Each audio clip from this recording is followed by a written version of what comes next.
ज़िंदगी के कदम कदम पर आपको संघर्ष मिलेंगे।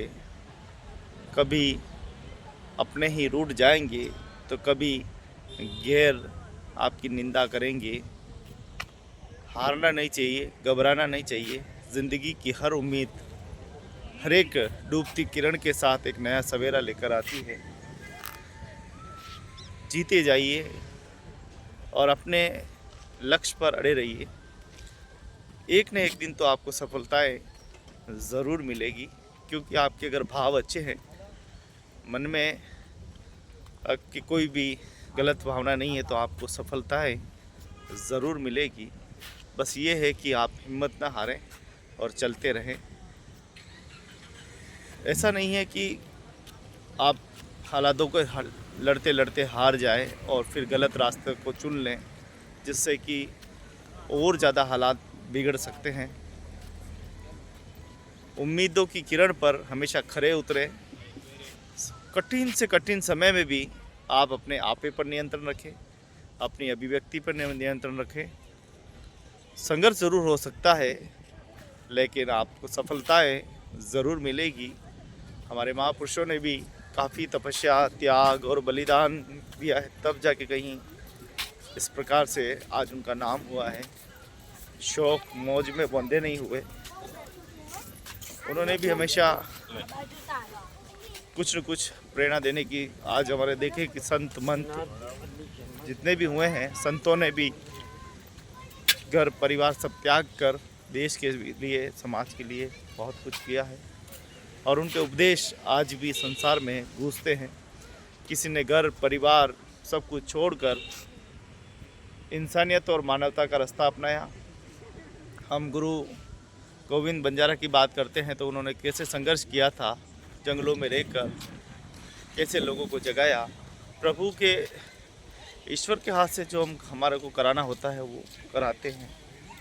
उनके हाथ से जो भेजा है धरती पर, वो तो हमें करना ही है। और जिनको सामने भेजा है उनको भी अच्छे के लिए भेजा है। तो कहते हैं कि बुरा देखन मैं चला, बुरा न मिलिया कोई, जो जुग देखा आपने मुझसे बुरा न कोई। कबीरा, तू जब संसार में आया तो तू रोया जग हंसा, करनी ऐसी कर चल कि जब तू संसार छोड़कर जाए तो जग रोता रहे, तू हंसता रहे। ऐसी करनी व्यक्ति को करनी चाहिए। एक बार पानी पुल पर आता है, फिर वापस कभी लौट कर नहीं आता। वो उसी समय आता है जब भगवान इंद्रदेव की कृपा होती है। इसी बात को समझने की आवश्यकता है। व्यक्ति सिर्फ और सिर्फ एक गलतियों का पुतला है, एक माटी का पुतला है, इससे ज़्यादा कुछ नहीं है।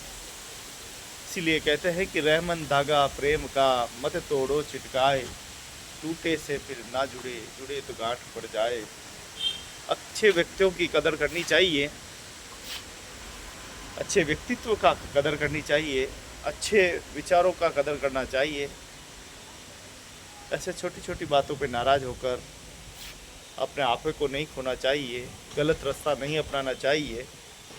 मैं हमेशा कहता हूँ कि ज़िंदगी के कई मोड़ आएंगे आपके ज़िंदगी में, अच्छे भी मिलेंगे, बुरे भी मिलेंगे। इंसानियत की रक्षा करने वाले भी मिलेंगे और इंसानियत के दुश्मन भी मिलेंगे। अब ये आपके ऊपर तय करता है कि आप कौन सा रास्ता अपनाएंगे, किस रास्ते पे आप चलेंगे, ये आपके ऊपर तय करता है। ऐसा कुछ इतिहास बना जाओ कि हम रहे न रहे, लेकिन इस देश में कीर्ति का जो इतिहास है वो हमेशा गूंजता रहे कि वाह क्या व्यक्तित्व थे, क्या इंसान थे वो। जन्म लेने को तो पशु पक्षी जीव जंतु सब लेते हैं, मनुष्य जन्म बार बार नहीं मिलता। इस जन्म को वास्तव में सही और साकार करना है तो वास्तव में हम सबको मिलकर एक अच्छे विचारों का संग्रहण करना होगा, एक अच्छे आदर्श परिवार की रचना करनी होगी। क्रोध, हिंसा, ये सब त्याग कर मानवता की ओर बढ़ना होगा। जियो और जीने दो जैसी बातों को दिल में उतारना होगा, तब जाकर हम कभी आगे कामयाब हो सकते हैं। तो कुछ ये फतेह सागर पर आपको प्यार भरी स्नेह भरी बातें आपको प्रेषित की है। अच्छी लगे तो वो ग्रहण कीजिए, बुरी लगे तो मेरी बातें मुझे वापस दे दीजिए। और फतेह सागर जैसी खूबसूरत जगह आते रहिए, घूमते रहिए, अपने परिवार को लेकर आइए और खूब आनंद कीजिए। खूब आनंद ही आनंद आपके जीवन में रहे। आने वाली दीपावली आपके लिए मंगलमय रहे, ऐसी मैं कामनाएं करता हूँ। खूब मस्त रहे, स्वस्थ रहे और जीवन में आगे बढ़ते रहे। जय हिंद, जय श्री राम।